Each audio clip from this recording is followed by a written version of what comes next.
Bismillahirrahmanirrahim. Assalamualaikum warahmatullahi wabarakatuh.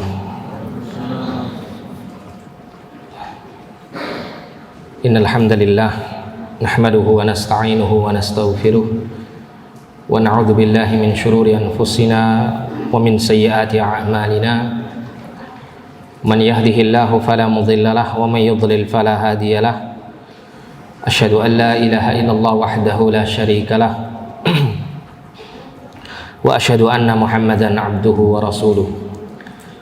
Ya ayyuhalladzina amanu taqullaha haqqa tuqatih wa la tamutunna illa wa antum muslimun. Ya ayyuhan nasu taqu rabbakumul ladzi khalaqakum min nafsin wahidah wa khalaqa minha zawjaha wa batha minhuma rijalan katsiran wa nisaa'a. Wattaqullaha alladzi tasaaluna bihi wal arham innallaha kana 'alaikum raqiba. Ya ayyuhalladzina amanu taqullaha wa qulu qawlan sadida yuslih lakum a'malakum wa yaghfir lakum dhunubakum wa man yuti'illaha wa rasulahu faqad faza fawzan 'azima. Amma ba'du fa inna asdaqal hadithi kitabullah wa khairal hadyi hadyu nabiyyina Muhammadin sallallahu alaihi wasallam wa syarral umuri muhdatsatuha fa inna kulla muhdatsatin bid'ah wa kulla bid'atin dhalalah wa kulla dhalalatin finnar. Ma'asyiral muslimin wal muslimat rahimani wa rahimakumullah. Alhamdulillah, kita bersyukur kepada Allah Subhanahu wa taala yang telah memberikan kita kemudahan-kemudahan kembali untuk menyelenggarakan satu aktivitas yang mulia di sisi Allah, yaitu talabul ilmi, duduk bermajelis bersama-sama dalam rangka berusaha memahami ayat-ayat Allah dan hadis-hadis Nabi-Nya sallallahu alaihi wasallam. Dan ini merupakan satu kenikmatan yang sangat besar, karena hati manusia itu sangat membutuhkan asupan gizi sebagaimana tubuh manusia membutuhkan asupan gizi. Dan gizi bagi hati manusia itu adalah ilmu, adalah ayat-ayat Al-Quran dan hadis-hadis Nabi Sallallahu Alaihi Wasallam. Inilah yang bisa menghidupkan hati manusia. Maka sekali lagi marilah kita bersyukur kepada Allah, kita puji Allah Subhanahu Wa Taala yang telah memberikan kesempatan kepada kita semuanya untuk kembali bisa duduk di majelis ilmu, yang kita berharap mudah-mudahan Allah memberikan kepada kita ilmu yang bermanfaat, yang disertai dengan taufik dan hidayah dari Allah untuk kita bisa mengamalkan ilmu tersebut menjadi amal saleh, yang dengan dua perkara itu kita berharap kelak kita dimudahkan oleh Allah untuk masuk ke dalam jannahnya, dan Allah jauhkan kita sejauh-jauhnya dari siksa nerakanya. Amin ya rabbal alamin. Ma'asyiral muslimin wal muslimat rahimani wa rahimakumullah. Pembahasan yang akan kita kaji pada kesempatan yang mulia ini, seperti yang ada pada judulnya ya, dalam kajian kita saat ini, adalah perkara yang lebih dahsyat daripada virus corona, gitu ya. Awal kali muncul pandemi virus corona ini, hampir seluruh umat manusia di atas muka bumi dalam keadaan panik. Mereka merasa khawatir tertular oleh virus yang konon membahayakan ini. Bahkan ada di sebagian negara itu yang penduduknya banyak sekali ya, terkena penyakit yang disebabkan oleh virus corona ini. Namun kalau kita perhatikan kepanikan manusia pada saat itu bukan semata-mata karena takut dengan virusnya, akan tetapi ketakutan mereka itu ada pada satu kalimat atau satu kata yang menurut mereka melalui virus corona ini terjadilah satu kata tersebut menimpa diri mereka. Apa itu? Yaitu al-maut, kematian. Ketika Allah Subhanahu wa taala turunkan pandemi ini, maka kita melihat bagaimana manusia kembali mengingat yang namanya kematian. yang sebelumnya manusia itu seakan-akan hidup mereka panjang di dunia ini dengan terus menyibukkan diri mereka dalam kubangan kemaksiatan, dalam kesibukan-kesibukan duniawi, sampai membuat mereka seakan-akan hidup mereka abadi di atas muka bumi ini. Namun ketika Allah Subhanahu wa ta'ala turunkan penyakit ini, maka jadilah manusia itu muncul rasa kekhawatirannya kepada sesuatu yang selama ini dia lupakan, yaitu al-maut, kematian. Kita tidak pedulikan bagaimana paniknya seluruh umat manusia, namun marilah kita sebagai orang-orang yang beriman merenungkan sebuah hikmah yang besar di balik pandemi yang Allah Ta'ala turunkan ini. Seorang mukmin kembali diingatkan oleh Allah bahwa dirinya tidak akan pernah selama-lamanya hidup di dunia. Seorang mukmin harus benar-benar selalu mewaspadai keadaan dirinya, karena kematian itu pasti datang, dan bahkan terkadang datangnya dengan cara yang tiba-tiba. La yastakhiruna sa'atan wa la yastaqdimun. Allah menjelaskan bahwa kematian itu ketika dia datang tidak bisa dimundurkan barang sesaat, dan tidak pula bisa dimajukan barang sesaat pula. Jadi seorang mukmin di masa-masa sekarang ini mendapatkan pelajaran yang sangat berharga dari Allah Subhanahu wa ta'ala, yaitu Allah kembali mengingatkan bahwa diri kita masing-masing, seorang mukmin masing-masing atau hamba Allah Subhanahu wa ta'ala masing-masing, mereka berpeluang untuk mati kapan saja. Meskipun demikian tentunya kita juga tidak diperbolehkan untuk kemudian melakukan tindakan-tindakan yang gegabah untuk mendatangkan kematian itu datang kepada kita. Akan tetapi bukan ini yang akan kita bahas, tapi kita akan membahas bagaimana kematian itu pasti terjadi, namun sayangnya banyak sekali manusia yang melalaikannya. Ikhwani wa akhwati fillah rahimani wa rahimakumullah, terdapat banyak sekali tanda-tanda kebesaran Allah, baik itu berkaitan dengan ayat-ayat syar'iyah maupun ayat-ayat kauniyah, yang menegur kita tentang kematian. Namun sedikit sekali dari kita ini yang mengambil pelajaran darinya. Kita temukan di antara tanda-tanda kebesaran Allah yang bersifat kauni, Allah menciptakan kematian itu terjadi di tengah-tengah manusia di sekitar kita. Mungkin kita dulu punya seorang teman atau seorang saudara atau bahkan orang tua yang baru beberapa hari yang lalu kita tertawa bersama.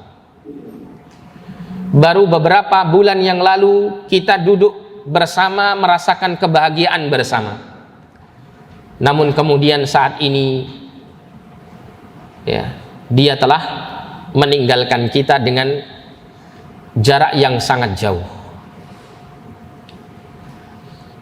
Kematian telah menjemputnya, sedangkan kita menunggu jemputan berikutnya. Ini merupakan peringatan-peringatan yang Allah Ta'ala berikan kepada kita. Bahkan di akhir zaman ini banyak sekali manusia itu yang mati tanpa tanda-tanda yang mengantarkan dia menuju kepada kematiannya. Seperti contoh misalnya ada orang meninggal tidak sakit, bukan karena kecelakaan. Bahkan terkadang seseorang melakukan aktivitas yang biasa dilakukan orang-orang sehat, kemudian dia mati pada saat itu, yang mana para ulama sering menyebutnya dengan istilah fujaatul maut atau al-mautul faj'ah, kematian yang mendadak. Dan ini pernah disabdakan oleh Rasul Shallallahu Alaihi Wasallam, di antara tanda-tanda hari kiamat itu semakin dekat adalah banyaknya kematian mendadak. Artinya di sini kematian itu sesuatu yang kita mesti pernah kita lihat di sekitar kita. Sehingga tidak akan mungkin ada satupun manusia di atas muka bumi ini yang mengatakan bahwa kematian itu tidak ada. Namun banyak sekali manusia dilalaikan dari mengingat kematian ini, sehingga dia lebih banyak menyibukkan dirinya dengan sesuatu yang tidak memberikan manfaat bagi dirinya untuk menghadapi kematian tersebut. Demikian pula ayat-ayat syar'iyah di dalam Al-Qur'anul Karim. Allah Subhanahu wa ta'ala menjelaskan dalam beberapa ayatnya tentang kematian. Seperti diantaranya Allah Subhanahu wa ta'ala berfirman dalam Quran surah Ali Imran pada ayat yang ke-185, Allah Subhanahu wa ta'ala menyatakan, kullu nafsin dha'iqatul maut. Setiap makhluk yang memiliki nyawa di atas muka bumi ini dha'iqatul maut, dia pasti akan merasakan kematian. Mau dia adalah orang yang kuat atau orang yang lemah, mau dia orang yang kaya maupun dia yang miskin, mau orang itu sehat maupun yang sakit, semua pasti akan mengalami kematian. Dan Allah juga mengatakan di dalam Quran surah An-Nisa ayat yang ke-78, Allah berfirman, aynama takunu yudrikumul mautu walau kuntum fi burujim musyayyadah. Allah Subhanahu wa ta'ala mengatakan, dimanapun kamu berada, maka kematian akan menghampirimu. Kematian itu akan mendapatkan dirimu. Walau kuntum fi burujim musyayyadah, meskipun kamu berlindung di dalam benteng yang sangat kokoh sekalipun. Artinya di sini tidak ada satupun sarana yang bisa dibuat oleh manusia atau digunakan oleh manusia untuk melindungi dirinya dari kematian. Apapun obat yang diminumnya, apapun suplemen makanan yang dia konsumsi, dimanapun dia berusaha untuk melindungi dirinya dari kematian, maka kematian itu pasti akan datang menjemput dirinya. Dari ayat-ayat kauniyah maupun syar'iyah yang Allah Ta'ala jadikan sebagai peringatan kepada kita semuanya dan kepada seluruh manusia bahwa kematian itu sebuah kemestian yang pasti terjadi. Namun mengapa kemudian manusia banyak yang melalaikan kematian ini? Apa penyebabnya kemudian manusia itu melalaikan dari sesuatu yang pasti akan dia lalui, yaitu berupa kematian? Padahal kematian ini selain mesti datang kepada dirinya, kematian ini datangnya tanpa meminta izin terlebih dahulu, tanpa memberikan tanda-tanda terlebih dahulu bagi orang yang akan menghadapi kematian tersebut. Maka tentunya ini merupakan sebuah tiga faktor tersebut agar kita senantiasa bisa menghadirkan ingatan kita kepada kematian dalam seluruh aktivitas kehidupan kita. Yang pertama yang membuat manusia itu lalai dari kematian, lupa dengan kematian yang pasti akan datang kepadanya, disebabkan karena sibuknya dia dengan urusan dunianya. Al-istighal bid dunya, al-istighal bid dunya.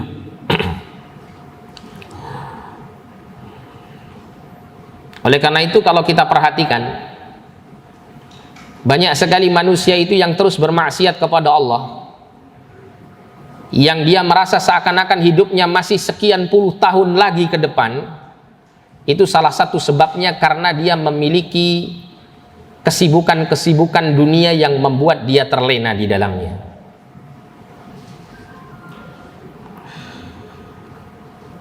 Dan Allah Subhanahu wa ta'ala berfirman tentang keadaan manusia yang Allah berikan padanya satu potensi dan kecintaan besar kepada kehidupan dunia yang membuat kemudian manusia ini lalai dari kehidupan akhirat. Allah Subhanahu wa ta'ala nyatakan di dalam Quran surah Ali Imran ayat yang ke-14. Allah menjelaskan, zuyyina linnasi hubbus syahawat. Manusia itu dihiasi dengan syahwat, kecenderungan dan kecintaan kepada sesuatu dengan kesenangan dan kecintaan yang besar. Minan nisa, yaitu kepada para wanita, wal banin, dan juga anak-anak keturunan, wal qanatiril muqantarati minadz zahabi wal fiddah, dan kecintaan yang besar kepada harta yang bertumpuk-tumpuk dari emas dan perak, wal khailil musawwamati, demikian pula kecintaan kepada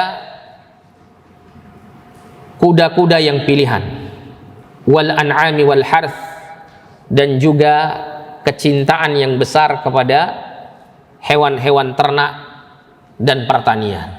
Artinya manusia diberikan syahwat, kecintaan yang besar kepada perhiasan-perhiasan dunia. Yang kalau kita perhatikan ya, kehidupan dunia ini semakin hari tidak semakin jelek. Dunia ini terus bersolek sehingga orang-orang yang tertarik dengan dunia ini akan semakin terus tertarik dengan kehidupan dunia ini. Karena dunia ini selalu tampak indah di mata para pecintanya. Namun Allah Subhanahu wa taala mengingatkan, dzalika mata'ul hayatid dunya. Itu merupakan kesenangan hidup di dunia yang sedikit. Wallahu 'indahu husnul ma'ab. Sedangkan di sisi Allah lah tempat kembali yang baik. Allah katakan bahwa dunia ini adalah sebuah perhiasan, sesuatu yang menyenangkan, dan Allah tidak nafikan hal ini. Bahkan Allah kabarkan dunia memang ada kenikmatannya. Akan tetapi Allah katakan wallahu 'indahu husnul ma'ab. Namun Allah memiliki tempat kembali untuk hamba-hambanya yang lebih baik daripada kehidupan dunia ini. Sehingga seakan-akan Allah ingin mengajarkan kepada kita untuk memilih tempat yang lebih baik daripada dunia, yaitu kehidupan di akhirat. Yang dimaksud di sini adalah al-jannah, surga Allah Subhanahu wa taala. Nah, sehingga karena kecenderungan manusia kepada dunia sangat besar, dan memang Allah tanamkan di dalam jiwa manusia itu syahwat kepada dunia, maka jadilah manusia itu memiliki kecenderungan yang besar kepada dunia. Dan keadaan seseorang manakala dia cenderung kepada kehidupan dunia secara berlebihan akan menjadikan dia lalai dari akhirat, lalai dari kematian. Salah satu buktinya adalah kisah yang Allah ceritakan dalam surah Al-Kahfi. Anda ketika membaca surah Al-Kahfi, coba Anda baca terjemahan surah Al-Kahfi ini pada saat Allah menceritakan dialog antara seorang mukmin dan seorang kafir yang berkawan.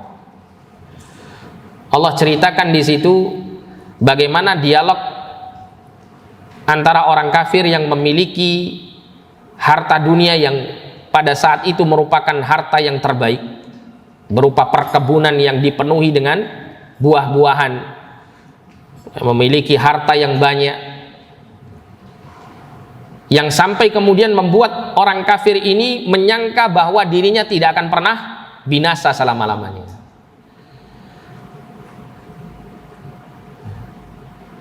Namun apa yang terjadi? Justru Allah Subhanahu wa taala menjadikan seluruh apa yang dimilikinya hancur binasa. Itulah kehidupan dunia. Ketika seseorang itu kecenderungannya kepada dunia, maka akan tertutup seluruh ingatannya kepada kehidupan akhirat. Sehingga seakan-akan hidupnya di dunia itu akan berlangsung cukup lama. Dia tidak pernah pungkiri kalau kematian itu ada. Tapi setiap kali dia ketemu dengan dunia yang dia sukai, akan terus mengundurkan pemikirannya kepada akhirat semakin jauh. Akan membuat dia semakin melupakan kematiannya. Maka faktor yang pertama ini hendaklah kita jauhi. Bagaimana cara kita menjauhinya? Dengan cara kita menyibukkan diri dengan memperbanyak mengingat akhirat, memperbanyak kesibukan-kesibukan akhirat kita dengan melakukan ibadah kepada Allah Subhanahu wa ta'ala. Kemudian faktor yang kedua yang membuat kita lalai dari kematian, sehingga kematian yang seharusnya lebih dekat dari segala sesuatu justru tampak semakin jauh karena sebab faktor ini, yaitu faktor kelalaian yang dibuat oleh syaitan. Syaitan akan selalu mengingat dendamnya kepada Adam alaihissalam, akan terus menjadi musuh bagi anak keturunan Adam alaihissalam, sehingga syaitan akan membuat anak keturunan Adam itu celaka, yang diantara satu sebab celakanya anak Adam itu adalah dengan terus mengingat kecintaan terhadap dunia dan melalaikan mereka dari akhirat yang seharusnya menjadi prioritas utama untuk diraih di dalam kehidupannya. Allah Subhanahu wa taala berfirman dalam Quran surah Fatir ayat yang ke-6. Allah mengatakan, "Innasyaitana lakum aduwwun fattakhidhuhu aduwwa." Sesungguhnya syaitan itu adalah musuh untuk kalian, maka jadikanlah oleh kalian syaitan itu sebagai musuh untuk kalian.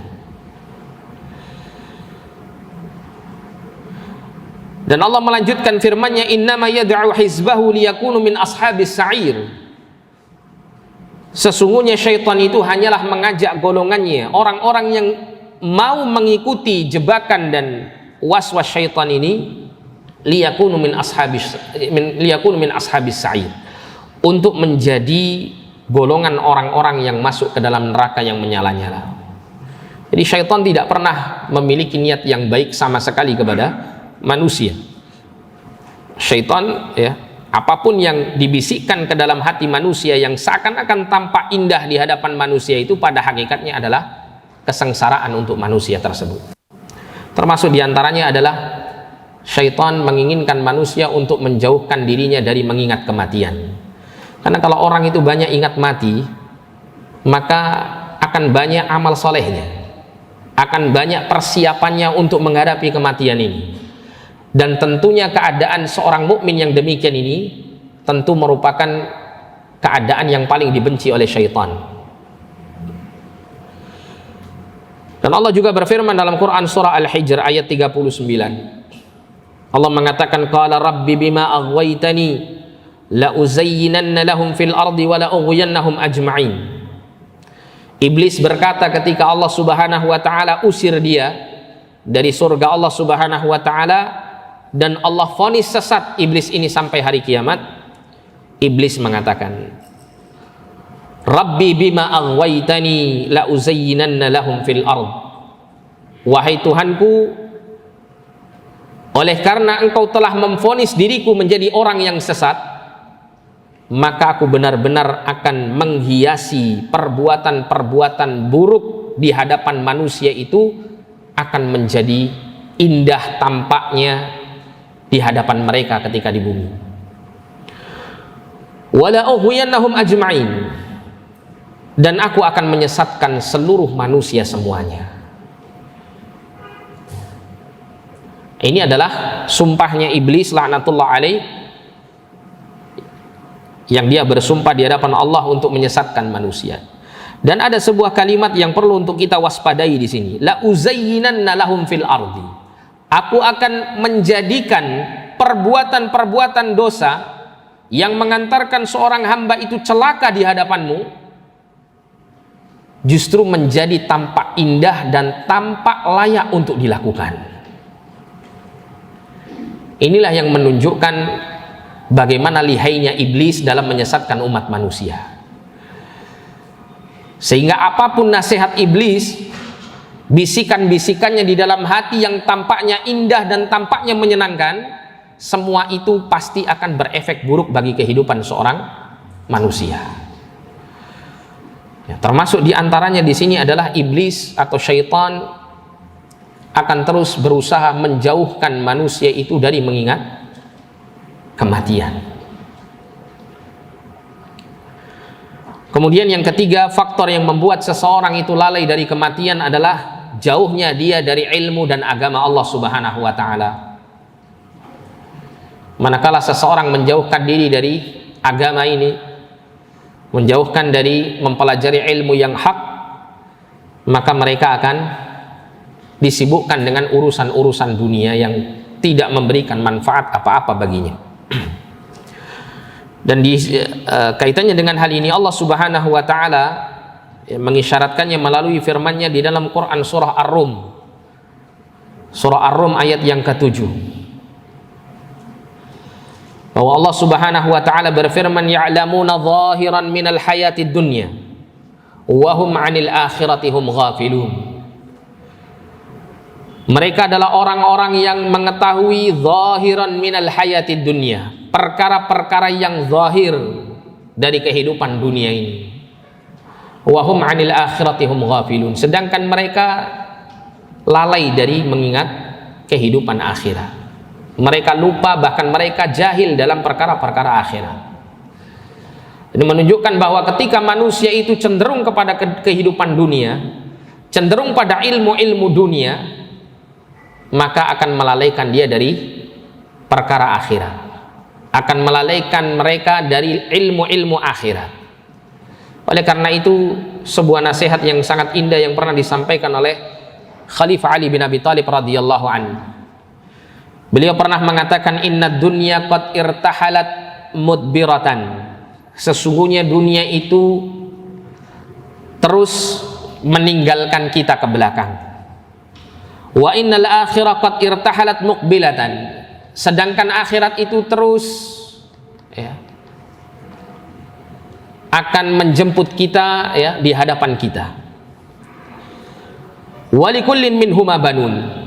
Kemudian beliau mengatakan dengan kalimat yang perlu untuk kita renungkan bersama, dan tiap-tiap dari dua negeri ini, dunia dan akhirat, masing-masingnya memiliki anak-anak, maksudnya memiliki pengikut-pengikut. Maka kemudian Ali bin Abi Thalib mengatakan, fakunu abna al-akhirah, maka jadilah kamu sekalian termasuk dari anak-anak pengikut-pengikut akhirat. Wala takunu min abna'id dunya, dan janganlah kalian menjadi pengikut-pengikut dunia. Fa innal yawma 'amalun wala hisab wa ghadan hisabun wala amal. Sesungguhnya hari ini, hari di mana kita hidup di atas muka bumi ini, adalah hari di mana kita beramal, dan hari yang tidak ada hisab di dalamnya.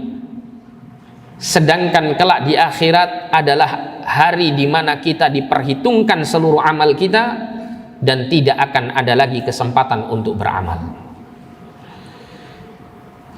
Sahabat Ali radhiyallahu an menasihatkan kepada kita untuk mengikuti akhirat, tidak mengikuti dunia. Jadilah anak-anak akhirat, jangan jadi anak-anak dunia. Artinya di sini kita diperintahkan untuk memilih. Mau kita memilih dunia apakah akhirat, karena kedua-duanya tidak bisa dipersatukan. Ketika kita memilih dunia, maka kita akan menggadaikan akhirat kita. Ketika kita mengikuti akhirat, maka kita akan berpisah dengan dunia. Sehingga kalau kita perhatikan bagaimana orang-orang soleh mulai sejak dahulu sampai sekarang, mereka menjadikan dunia itu hanya sebagai ladang untuk akhiratnya. Meskipun kita akan dapati di antara orang-orang saleh itu mungkin ada yang Allah Ta'ala luaskan urusan dunianya, Allah berikan kekayaan yang banyak misalnya, namun mereka gunakan kekayaan itu untuk mendapatkan kehidupan akhirat yang lebih baik. Sehingga di sini menunjukkan bahwa tidak akan pernah mungkin dunia dan akhirat itu dipersatukan.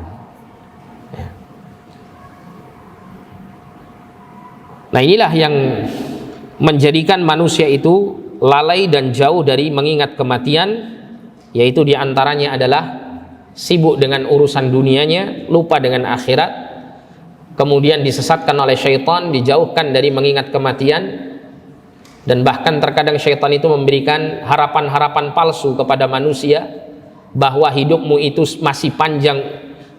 Ketika seorang di masa mudanya ingin mentaati Allah, syaitan akan datang dan mengatakan, usiamu itu masih jauh dari kematian.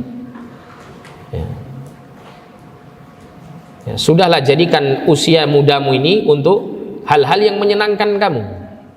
Jangan memperberat kamu untuk melakukan ketaatan kepada Allah. Nanti di masa-masa kamu sudah menjelang usia tua, baru bertaubatlah kepada Allah Subhanahu wa Ta'ala. Inilah tulul amal, panjangnya angan-angan yang semu ini yang membuat kemudian manusia lalai dari kematian. Kemudian yang ketiga adalah jauhnya seseorang dari ilmu dan agama sehingga tersibukkan dengan perkara-perkara duniawi. Tapi dari tiga faktor itu, maka seorang mukmin tidak layak untuk terjerumus ke dalam tiga perkara tersebut.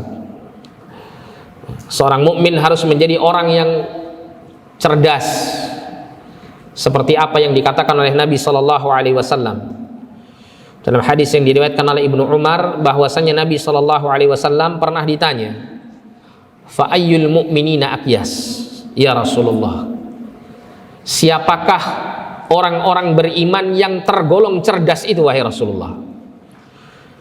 Maka kemudian Nabi SAW mengatakan, yaitu aktsaruhum lil mauti dzikra, orang yang paling banyak mengingat kematian, wa ahsanuhum lima ba'dahu isti'dadan, dan orang yang paling baik persiapannya dalam menghadapi kematian ini. Jadi Nabi SAW mengatakan tidak hanya memperbanyak mengingat kematian, tapi juga memperbanyak bekal-bekal untuk menghadapi kematian yang selalu dia ingat tersebut. Ulaikal aqyas, kata Nabi, mereka itu adalah orang-orang yang cerdas. Jadi mari saat ini kita ubah cara berpikir kita, bahwa orang yang cerdas itu orang yang mungkin hafalannya banyak, atau orang yang cerdas itu cepat dalam menghitung atau cepat dalam memberikan solusi-solusi dalam permasalahan hidup.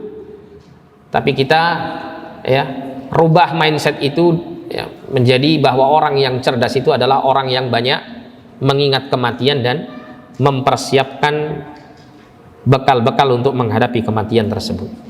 Karena inilah hakikat daripada kecerdasan. Kecerdasan yang berkaitan dengan urusan dunia itu semuanya akan sirna dan binasa ketika orang yang memiliki kecerdasan tersebut dijemput oleh kematiannya. Seseorang yang katakanlah dianggap cerdas itu adalah orang yang pandai untuk cari uang misalnya, atau dianggap cerdas itu adalah orang yang pandai dalam berbisnis, akan hilang kecerdasannya di saat kematian menghampirinya. Sehingga kalau kita perhatikan dari sisi ini, maka apa sisa daripada kecerdasannya? Apa manfaat daripada kecerdasan duniawinya yang kemudian akan binasa pula beserta dengan binasanya orang yang memilikinya tersebut? Justru hakikat daripada kecerdasan seperti apa yang disabdakan oleh Nabi SAW ini. Dikala seseorang yang memiliki kecerdasan seperti apa yang dikonsepkan oleh Nabi SAW, yaitu orang yang banyak mengingat kematian dan menyiapkan bekal untuk menghadapi kehidupan setelah mati, maka kecerdasannya itu akan tetap terus dia bawa, dan dia mendapatkan panen dari hasil kecerdasan yang selama ini dia tanamkan dalam kehidupannya. Ketika dia mati, kecerdasannya tidak ikut binasa. Kecerdasannya akan tetap ada pada dirinya, dan hasilnya pun akan dia panen, hasil kebaikannya.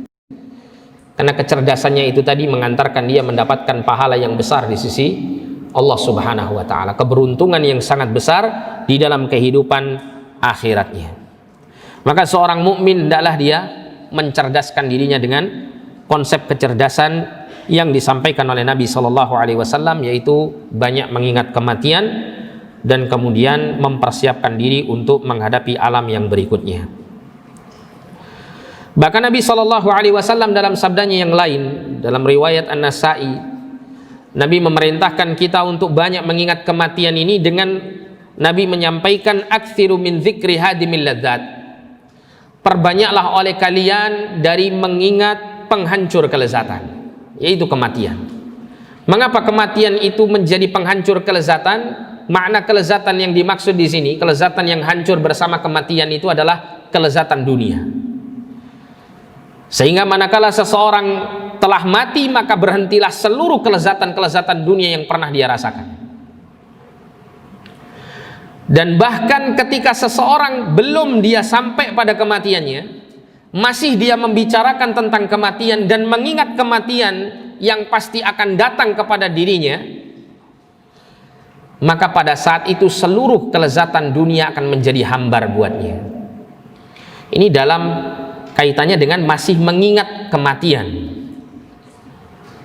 akan menghilangkan seluruh kelezatan dunia, apalagi kemudian kematian itu benar-benar datang kepadanya. Namun dengan hancurnya kelezatan dunia dengan memperbanyak mengingat kematian ini justru mendatangkan kelezatan yang lain, yaitu kelezatan dalam beribadah dan mempersiapkan diri untuk bertemu dengan Allah Subhanahu wa ta'ala. Ini nanti yang akan muncul, kelezatan akhirat yang dirasakan di dunia ini melalui iman dan amal saleh yang dilakukan olehnya. Kenikmatan ini nanti yang akan muncul. Oleh karena itu Nabi SAW dalam salah satu sabdanya pernah mengajarkan kepada kita, idza qumtum ilas shalah, apabila kalian melakukan salat, ya, maka laksanakan salat itu seperti salat yang terakhir, ya, salat yang menjadi perpisahan kita dengan salat yang berikutnya. Maksudnya salat yang terakhir yang kita lakukan di atas muka bumi ini. Artinya apa?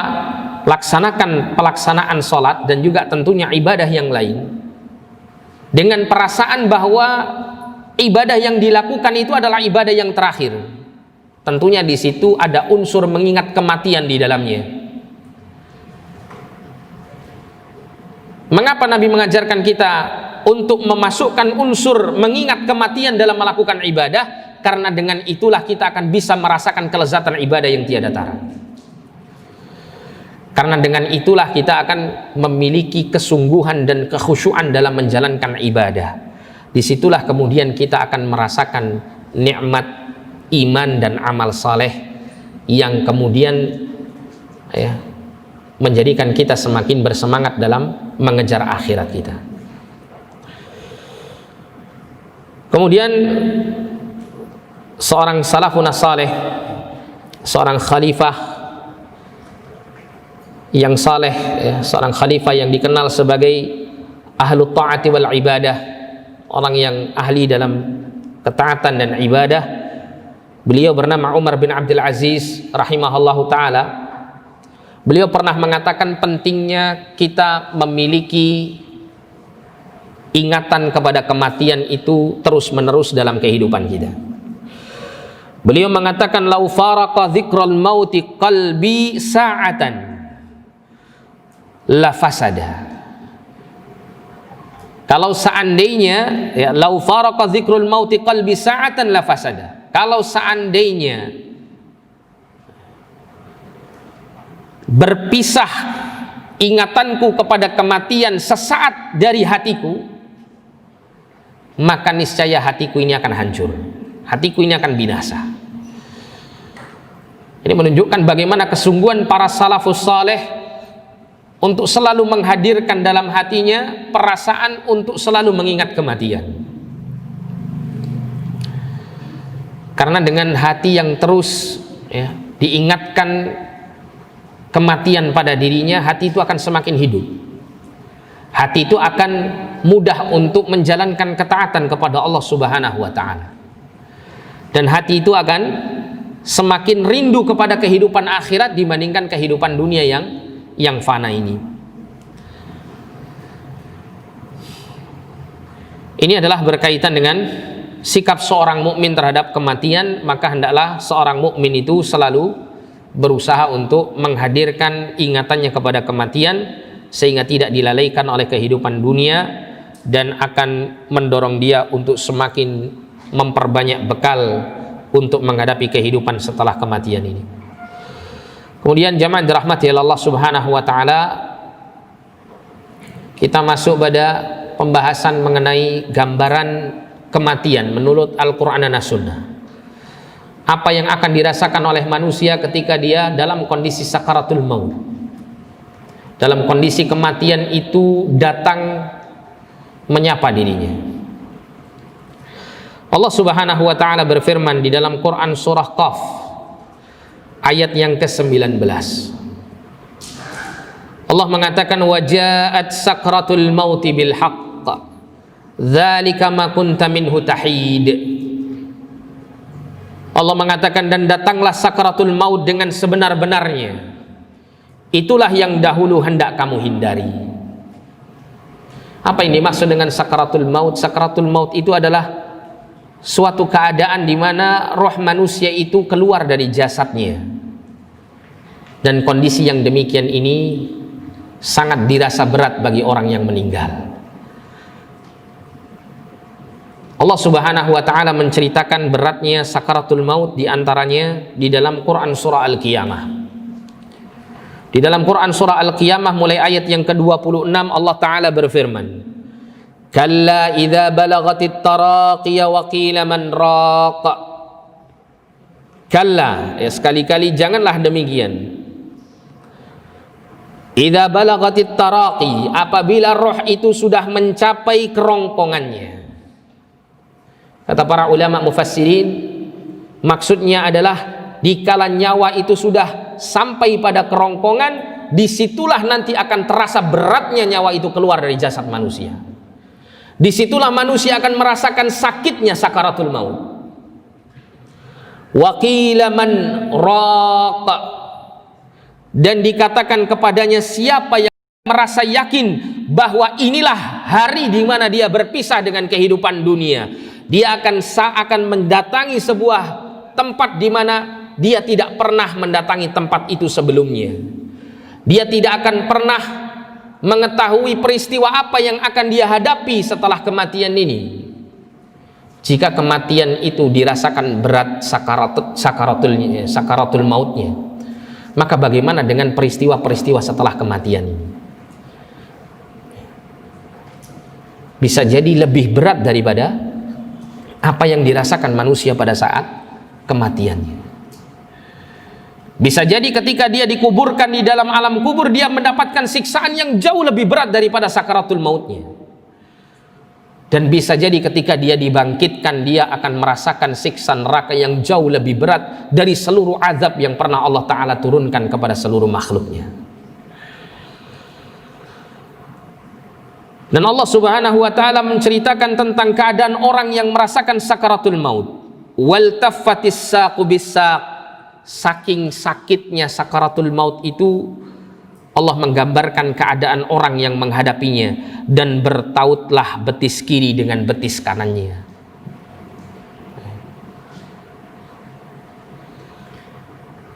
Ila rabbika yauma idzinil masaq, kepada Tuhanmu lah pada hari itu kamu akan dihalau.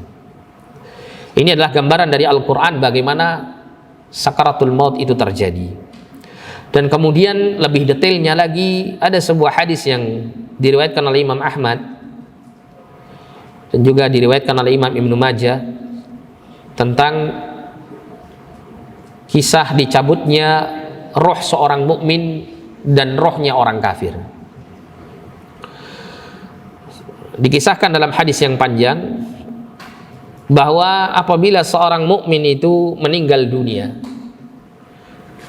dan dia akan memasuki fase awal kehidupan akhirat, maka pada saat itu ia akan didatangi oleh sekelompok malaikat dari langit. Jadi para malaikat turun dari langit, ya, mengerumuni orang mukmin yang akan meninggal ini. Diceritakan oleh Nabi Shallallahu Alaihi Wasallam, bidul wujuh, malaikat-malaikat ini memiliki wajah yang tampak putih bersinar. Ka'anna wujuhahum asyamsu, seakan-akan wajah mereka itu seperti matahari yang bersinar. Ma'ahum kafanun min akfanil jannah, bersama mereka ada sebuah kafan dari kafan-kafan surga. Wa hanutun min hanutil jannah, dan pada mereka terdapat wewangian yang berasal dari surga. Tapi ini hanya bisa dilihat ketika orang itu akan meninggal dunia. Orang-orang di sekitarnya tidak bisa melihatnya dan juga tidak bisa merasakannya. Sampai kemudian malaikat ini pun duduk sejauh mata memandang dari orang yang mati tersebut. Dan pada saat itulah malakul maut alaihi salam menghampiri orang ini dan duduk tepat di dekat kepalanya. Apa yang dilakukan oleh malakul maut? Dia mengatakan dengan kalimat yang lemah lembut, penuh dengan kecintaan kepada seorang mukmin yang mati ini. Malakul maut mengatakan, ayyatuhan nafsut thayyibah, wahai jiwa yang baik, ukhruji ila maghfirati minallahi wa ridwan, keluarlah kamu untuk menghadap atau mendapatkan ampunan dari Allah dan keridhaannya. Maka kemudian diceritakan oleh Nabi SAW, keluarlah roh tersebut dengan begitu mudahnya seperti air yang keluar dari mulut sebuah panci atau sebuah guci atau yang semacamnya. Jadi keluar dari seperti air yang keluar dari teko gitu ya. Keluar dengan mudahnya, dengan lancarnya. Kemudian setelah itu apa yang terjadi? Rohnya seorang mukmin ini kemudian disambut oleh para malaikat.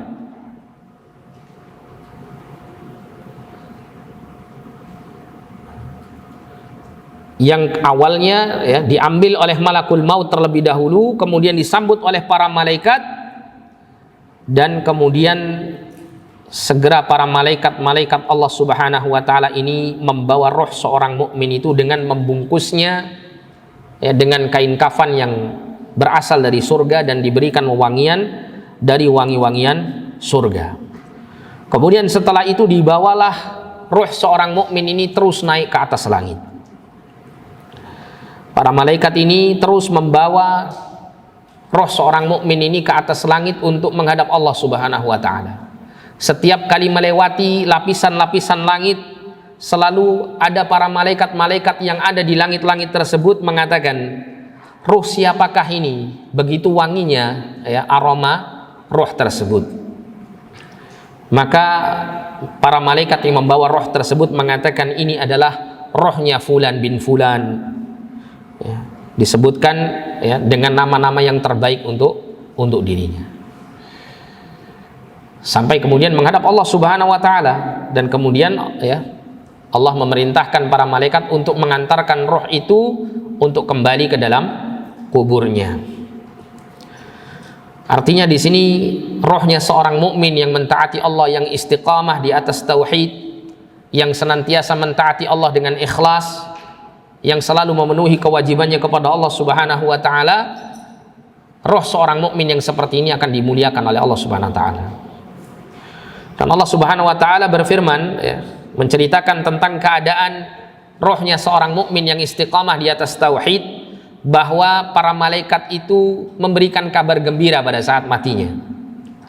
Seperti di dalam Quran surah Fussilat ayat yang ke-30, Allah Subhanahu wa taala berfirman, innal ladzina qalu rabbuna Allah tsumma istaqamu tatanazzalu alaihimul malaikatu alla takhafu wa la tahzanu wa abshiru bil jannati allati kuntum tu'adun. Allah Subhanahu wa taala berfirman, sesungguhnya orang-orang yang mengatakan Rabb kami adalah Allah, kemudian mereka beristiqamah. Kata sahabat Abu Bakar Siddiq radhiyallahu an, maknanya adalah orang tersebut mentauhidkan Allah di dalam beribadah dan tidak menyekutukan Allah sama sekali dalam ibadahnya. Dalam makna yang lain, para ulama menjelaskan maksudnya adalah orang tersebut terus di atas ketaatan kepada Allah dengan niat yang ikhlas dalam menjalankan ketaatan tersebut. Ada juga yang berpendapat bahwa maksud daripada mereka mengatakan Rabb kami adalah Allah, kemudian mereka beristiqamah, artinya mereka selalu memenuhi kewajibannya kepada Allah Subhanahu wa taala. Maka keadaan orang yang seperti ini ketika akan mati, turunlah para malaikat-malaikat Allah, tatanazzalu alaihimul malaika. Apa yang dilakukan oleh para malaikat-malaikat ini? Mereka memberikan kabar gembira, alla takhafu wa la tahzanu, hendaklah kamu Jangan merasa takut dan jangan pula merasa bersedih hati. Janganlah kamu merasa takut dengan keadaan yang akan kamu hadapi setelah kematian ini, berupa kehidupan setelah kematian, mulai dari alam barzakh sampai kepada kehidupan akhirat. Wala tahzanu, dan jangan pula kamu merasa bersedih hati dengan segala urusan-urusan dunia yang kau tinggalkan. Wa abshiru bil jannati allati kuntum tu'adun, dan bergembiralah kamu dengan surga yang telah dijanjikan oleh Allah untukmu.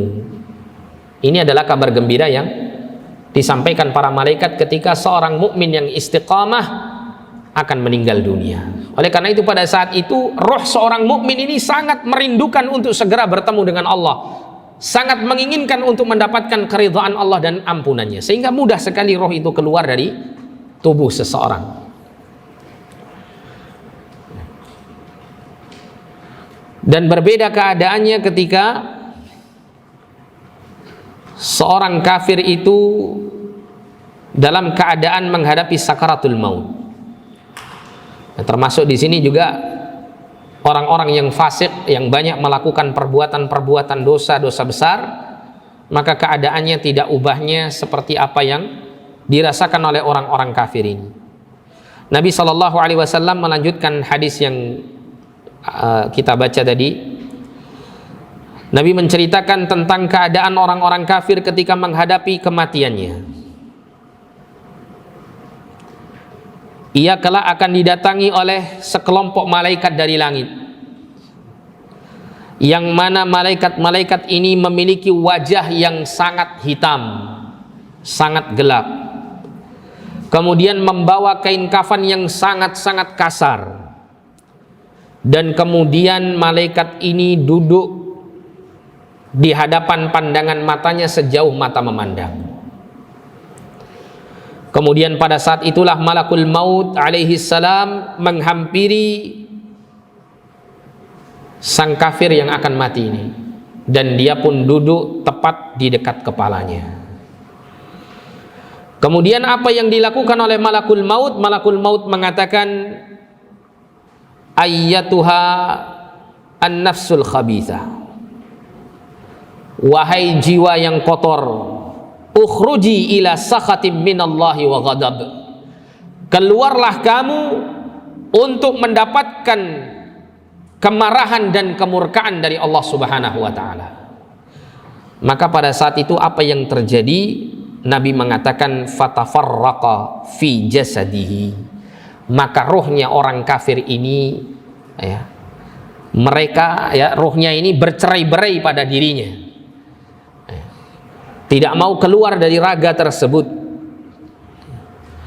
menyebar ke seluruh tubuhnya. Kemudian tanpa menunda, malaikat maut segera mencabut rohnya itu dengan keras.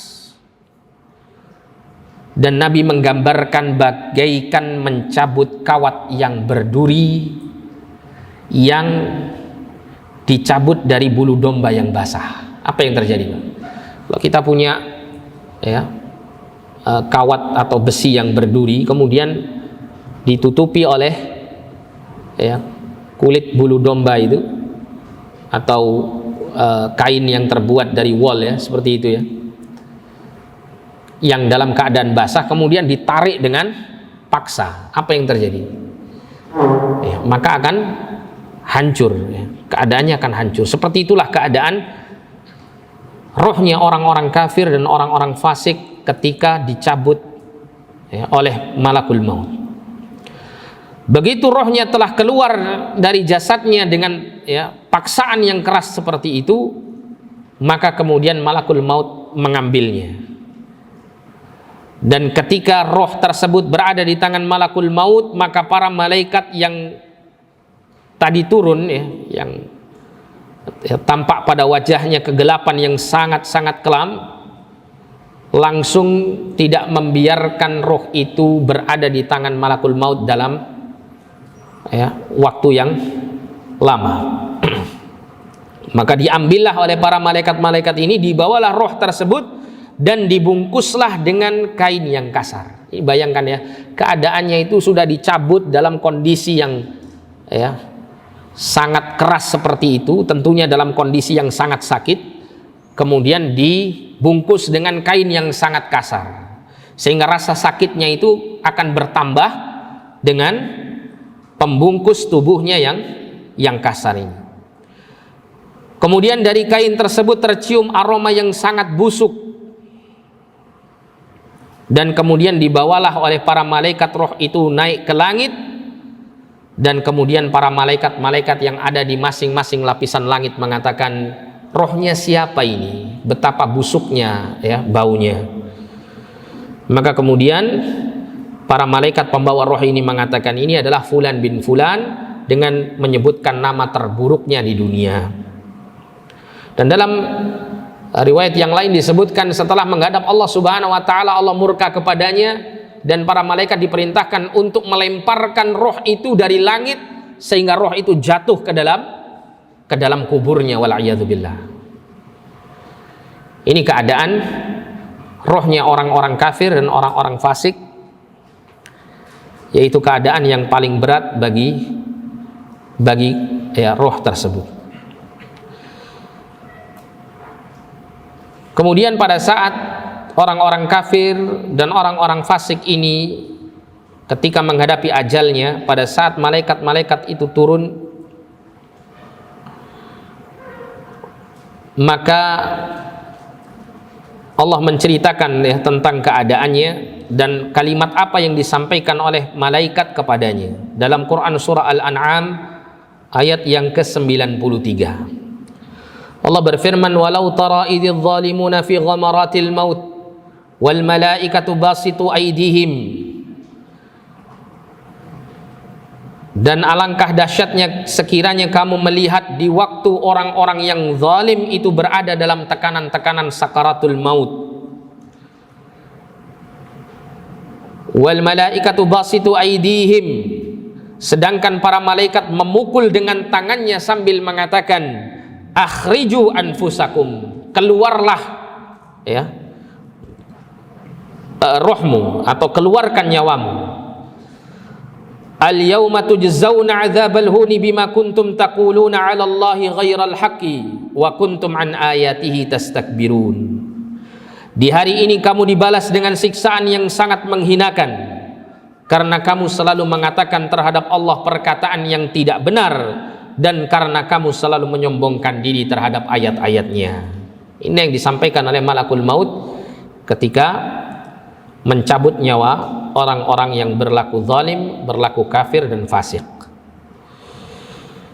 Namun kemudian ada keadaan kematian yang lain, ada bentuk kematian yang lain, kematian yang diceritakan oleh Nabi SAW seperti yang kita singgung tadi di awal, yaitu mautul fujaah, kematian yang bersifat tiba-tiba. Dan kematian yang bersifat tiba-tiba ini terkadang akan dirasakan bagi seseorang itu dengan keadaan yang ringan, ya, tidak dalam keadaan yang sakit. Disampaikan oleh Aisyah radhiyallahu anha bahwa beliau pernah mengatakan, sami'tu Rasulullah sallallahu alaihi wasallam yaqul, aku pernah mendengar Rasulullah sallallahu alaihi wasallam bersabda, mautul fujaati takhfifun 'alal mu'min, kematian yang mendadak itu adalah takhfifun 'alal mu'min, sebagai sebuah keringanan untuk orang-orang yang beriman. Wa akhdhatu asafin 'alal kafir, dan akan menjadi siksaan yang membawa penyesalan bagi orang-orang kafir. Oleh karena itu dari beberapa hadis ini terkadang kita ya mendapati ada orang kafir kok matinya tersenyum misalnya, atau kok matinya kayaknya gampang. Maka jangan kemudian kita ya terpengaruh dengan keadaan kematian yang seperti ini. Kenapa? Karena bisa jadi itu termasuk bagian daripada pelipat gandaan siksa yang akan dirasakan setelah kematian. Karena terkadang ada seorang yang dijadikan oleh Allah berat sakaratul mautnya dari kalangan orang-orang yang beriman, bukan karena sebab dia termasuk orang-orang yang dimurkai oleh Allah. Bahkan Nabi kita Muhammad sallallahu alaihi wasallam, manusia terbaik di atas muka bumi ini, ketika menghadapi sakarat benar-benar merasakan berat yang luar biasa. Nabi kita Muhammad sallallahu alaihi wasallam ketika menghadapi sakarat, beliau mengatakan, la ilaha illallah, inna lil mauti sakarat. La ilaha illallah, sesungguhnya kematian itu ada sakaratnya, ada rasa berat, rasa sakit yang dirasakan pada saat mati. Dan kemudian pada saat itu Rasul sallallahu alaihi wasallam membasuh wajahnya dengan air yang beliau ambil dari tempat yang terbuat dari kulit. Karena saking panasnya tubuh beliau dan saking sakitnya yang dirasakan oleh beliau. Kemudian Nabi sallallahu alaihi wasallam mengangkat telunjuknya yang mulia ke atas langit sambil mengatakan ila rafiqil a'la, ya, ila rafiqil a'la, ila rafiqil a'la, sampai kemudian beliau menghembuskan nafasnya yang terakhir sallallahu alaihi wasallam. Nah, di sini kemudian para ulama menjelaskan, terkadang ada seorang mukmin itu yang diberikan sakarat yang berat ketika dia mati, tapi bukan sebagai sebuah siksaan untuknya, akan tetapi dalam rangka untuk membersihkan dosa sebersih-bersihnya dan mengangkat derajatnya setinggi-tingginya untuk seorang mukmin tersebut. Adapun berkaitan dengan mengapa Nabi SAW, manusia yang terbaik, diberikan sakarat yang sangat berat, ini para ulama menjelaskan bahwa ujian para nabi dan para rasul itu ujiannya adalah ujian yang paling tinggi. Kemudian yang kedua, Rasul sallallahu alaihi wasallam diberikan sakarat yang sangat berat untuk meninggikan derajat beliau setinggi-tingginya, sehingga tidak ada satupun manusia yang bisa menjangkau ketinggian derajat Nabi sallallahu alaihi wasallam. Oleh karena itu pada saat Nabi sallallahu alaihi wasallam dalam keadaan berat menghadapi kematian, putrinya Fatimah radhiyallahu anha mengatakan, wahai bapakku, engkau merasakan beratnya sakaratul maut yang luar biasa. Maka beliau mengatakan, ya, setelah ini aku tidak akan pernah merasakan kesusahan sama sekali.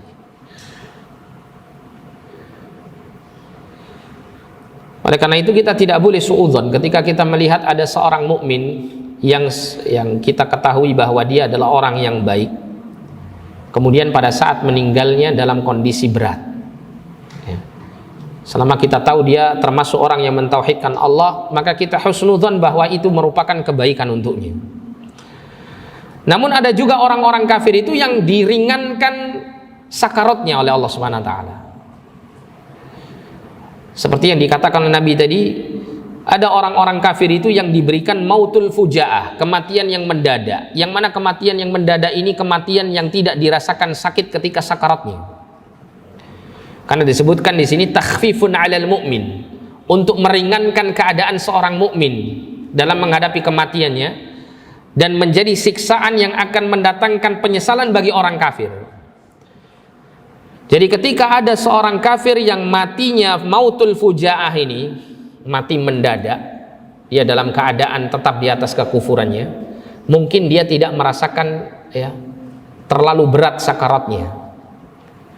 Namun setelah dia mati, Allah Subhanahu wa taala akan memberikan siksaan yang lebih berat daripada siksaan-siksaan yang sebelumnya mungkin pernah Allah berikan kepadanya. Berbeda dengan seorang mukmin, ketika seorang mukmin itu diwafatkan oleh Allah dengan mautul fujaah, kematian yang mendadak, maka Allah ringankan sakaratnya.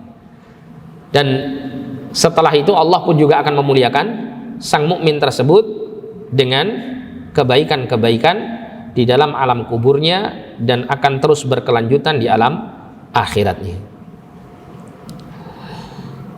Kemudian ma'asyiral muslimin wal muslimat rahimani wa rahimakumullah, kematian itu adalah perkara yang membuat seluruh umat manusia itu menyesal. Manakala seseorang itu didatangi kematian, maka dia pasti akan muncul penyesalannya. Entah dia seorang mukmin atau dia seorang yang kafir, atau lebih-lebih ya dia seorang yang kafir, fasik, maka kematian itu akan membuat dirinya menyesali ya, waktu-waktu hidupnya di dunia ya, yang tidak mereka gunakan untuk mentaati Allah Subhanahu wa taala. Dan ini Allah Subhanahu wa taala isyaratkan diantaranya dalam surah Al-Mu'minun ayat yang ke-99 sampai ayat yang ke-100. Allah mengatakan, hatta idza jaa ahaduhumul maut qala rabbirji'uni la'alli a'malu salihan fima taraktu kalla innaha kalimatun huwa qailuha wa min waraihim barzakhun ila yaumi yub'atsun. Allah Subhanahu wa taala mengatakan, demikianlah keadaan orang-orang kafir hingga apabila datang kematian kepada seseorang dari mereka, maka dia pun mengatakan, rabbirji'uni, wahai Tuhanku, tolonglah kembalikan aku ke kehidupanku di dunia. La'alli a'malu salihan fima taraktu, agar supaya aku bisa melakukan amal-amal soleh yang pernah aku tinggalkan semasa hidupku dulu di dunia. Inilah penyesalan orang-orang kafir ketika kematian telah menjemputnya. Dia menginginkan untuk kembali kepada kehidupan dunia untuk melaksanakan amal-amal soleh yang pernah dia tinggalkan. Namun apa yang dikatakan oleh Allah? Kalla, sekali-kali tidak akan pernah hal itu terjadi.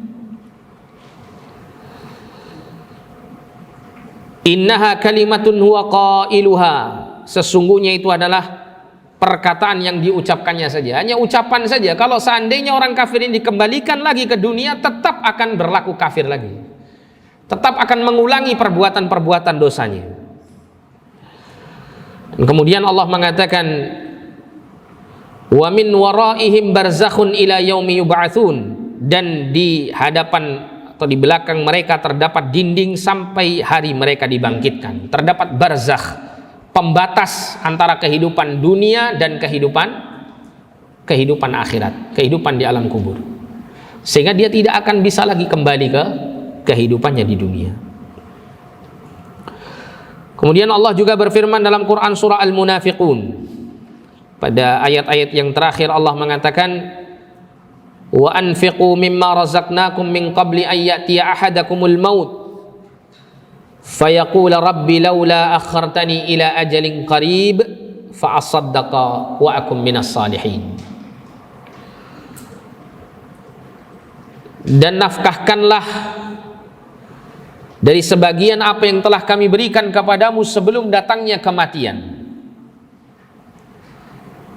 yang datang kepada salah seorang di antara kalian.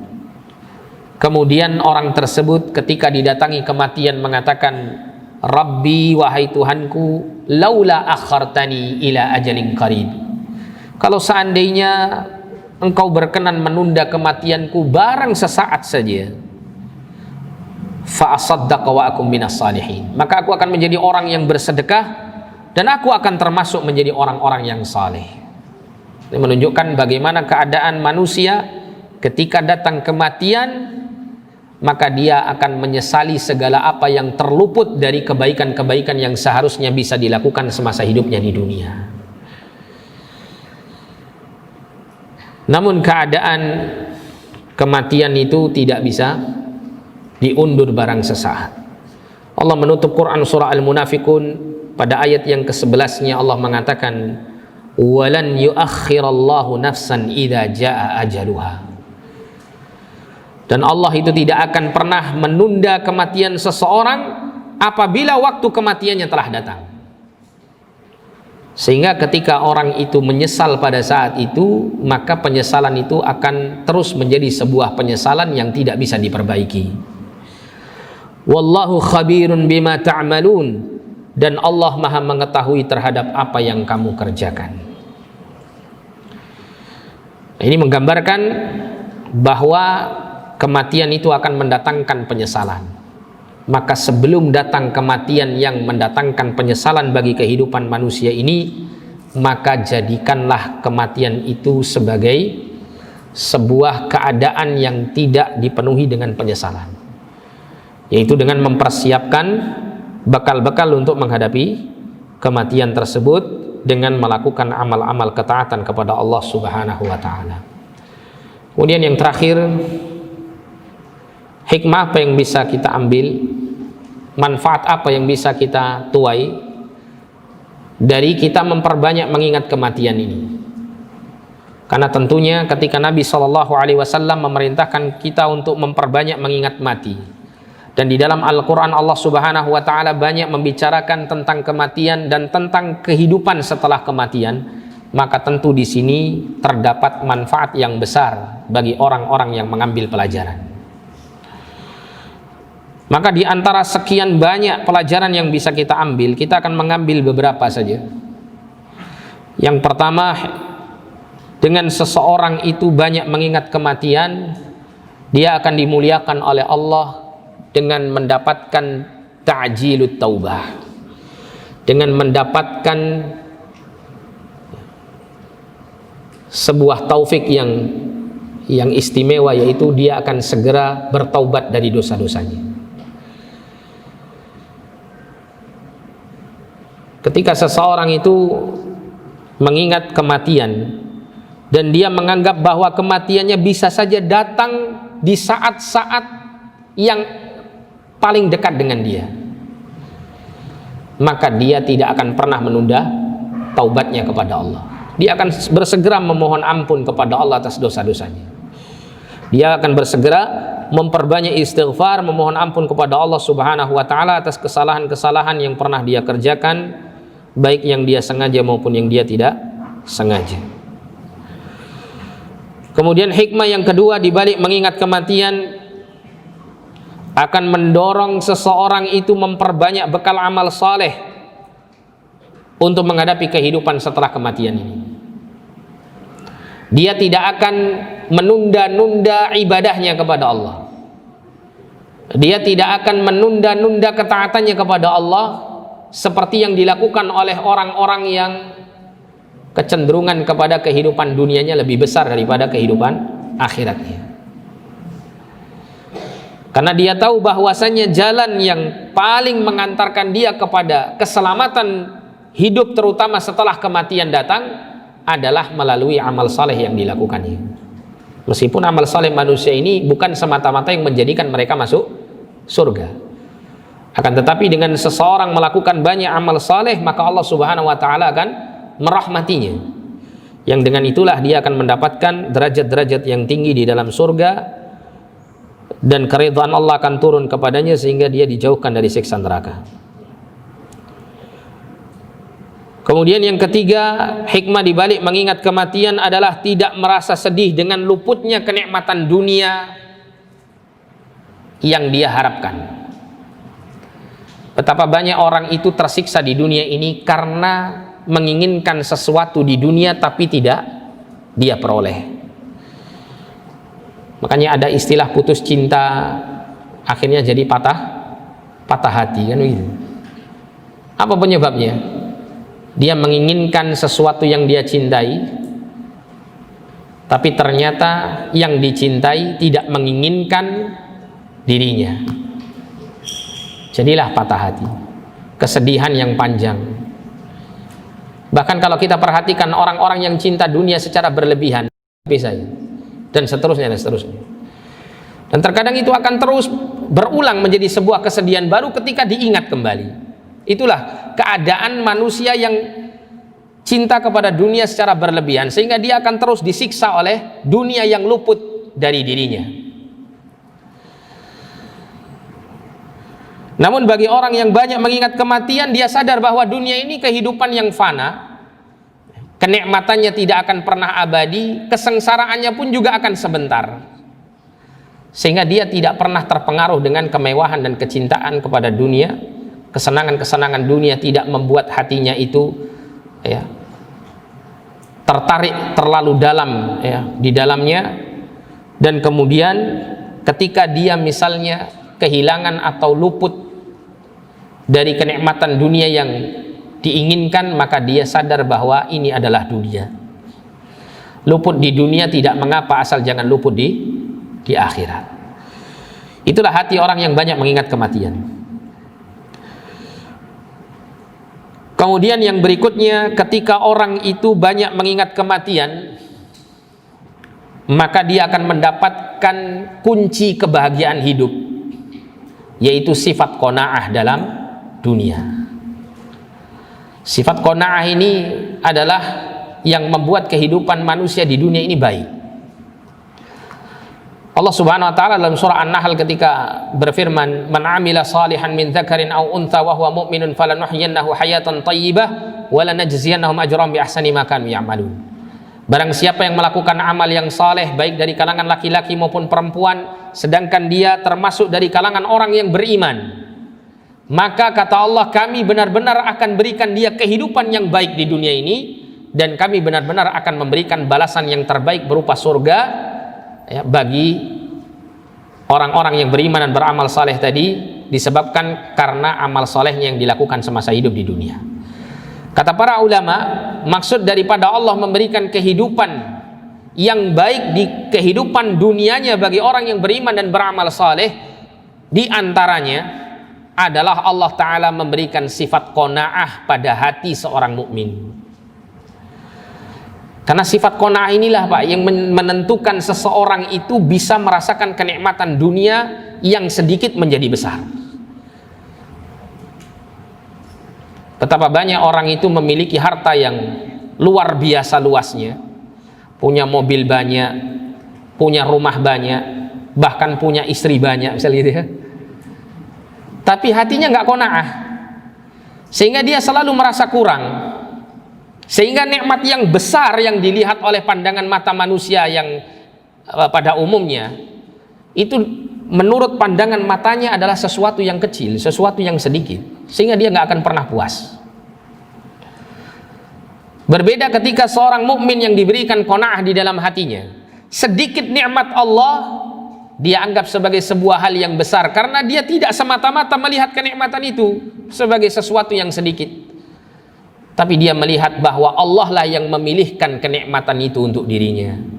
Kalau Allah yang sudah memilih kenikmatan itu untuk dirinya, berarti itu adalah nikmat yang terbaik untuk dirinya di dunia, yang kelak akan dilipat gandakan berlipat-lipat oleh Allah kelak ketika menghadap Allah di akhirat, manakala dia ridha dengan apa yang Allah Ta'ala berikan sebagai garis rezekinya. Qanaah, ya, kunci kebahagiaan hidup, dan itu akan diperoleh bagi orang-orang yang banyak mengingat kematian. Karena orang kalau banyak mengingat kematian itu menganggap dunia ini sudah kecil. Apapun yang dia miliki semuanya akan dia tinggalkan. Yang tersisa adalah pertanggungjawaban atas penggunaan seluruh nikmat-nikmat yang pernah diberikan Allah Subhanahu wa taala kepadanya di dunia dulu. Sehingga dia akan lebih banyak menyedikitkan dunia daripada memperbanyaknya. Kemudian yang terakhir, di antara hikmah yang sangat banyak dibalik mengingat kematian, seseorang yang selalu menghadirkan kematian ada di dalam benaknya akan menjadikan keadaan hatinya itu selalu dalam keadaan baik. Hatinya selalu dalam keadaan baik, dan hatinya itu akan selalu berada di antara dua perasaan yang sangat, ya, dibutuhkan oleh seorang hamba manakala dia beribadah kepada Allah, yaitu dia akan selalu merasa takut dan selalu merasa berharap kepada Allah Subhanahu wa taala. Ketika orang banyak mengingat mati, dia akan merasa takut. Jangan-jangan ketika saya ingin melakukan maksiat ini, saya akan mati pada saat itu. Dia merasa takut untuk mengerjakan kemaksiatan. Di satu sisi, orang banyak mengingat kematian akan memunculkan harapan yang besar kepada Allah agar Allah menjadikan kehidupan setelah kematiannya ini menjadi hari di mana dia bisa memanen kebaikan-kebaikannya dari Allah Subhanahu wa taala. Sehingga dia akan terus berada di dalam keadaan hati yang dipenuhi dengan dua perasaan yang ini.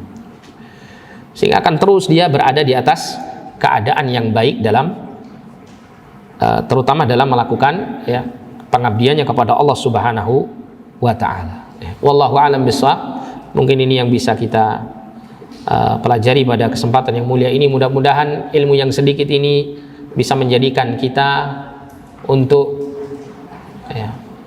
terus diberikan bimbingan oleh Allah Subhanahu wa taala untuk senantiasa kita mengedepankan kehidupan akhirat. Kita diberikan taufik oleh Allah dan hidayahnya untuk selalu mengingat kematian yang mengantarkan kita untuk semakin menjadi baik hari demi hari, dan kita berharap mudah-mudahan seluruh amal-amal saleh kita diterima oleh Allah dan semua dosa-dosa kita diampuni oleh Allah Subhanahu wa taala. Amin ya rabbal alamin. Tapi sebelum ditutup barangkali ada pertanyaan, silakan.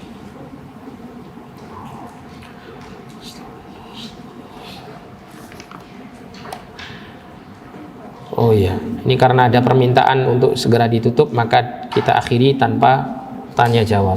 Ya, mohon maaf apabila ada pertanyaan yang ingin disampaikan, mungkin bisa disampaikan dalam kesempatan yang lain. Tapi kita tutup dengan doa kafaratul majelis, kurang lebihnya saya mohon maaf. Subhanakallahumma wa bihamdika asyhadu an la ilaha illa anta astaghfiruka wa atubu ilaik. Wa sallallahu ala nabiyyina Muhammadin wa ala alihi wa sahbihi wasallam. Wa akhiru da'wana alhamdulillahi rabbil alamin. Wal afu minkum. Assalamu alaikum warahmatullahi wabarakatuh.